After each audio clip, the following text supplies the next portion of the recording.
তাকে উদ্দেশ্য করে বলছে যারা জারজ সন্তান তাদের 9টা বদ অভ্যাস। দাঁড়ান ভাইজান, আপনি জারো সন্তান কিভাবে শনাক্ত করবেন এই কৌশলটা কি জানতে চান?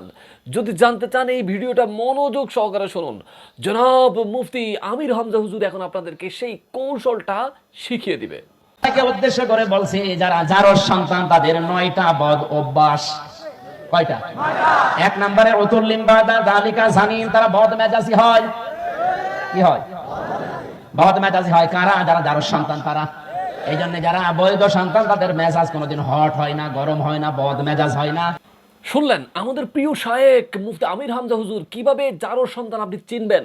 যাদের মাথা একদম হঠাৎ করে গরম মেজাজ হারাই ফেলে তারা হচ্ছে জারো সন্তান। কৌশলটা কিন্তু বলে দিয়েছেন।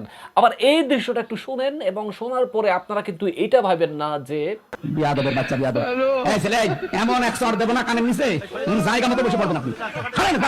বিয়াদবের বাচ্চা বিয়াদব। 14টা কথা বলা লাগে, ভণ্ডামি করার জন্য আসেন। এমনি মেজাজটা খারাপ হয়ে গেছে, এরপরে যদি এত ডিস্টার্ব হয় কথা বোঝানো যায়। আমাদের সকলের প্রাণ প্রিয় মুফতি আমির হামজা হুজুর জারজো সন্তান, এটা যদি মনে করবো আপনারা সবাই খারাপ মানুষ, বড্ড খারাপ লোক আপনারা।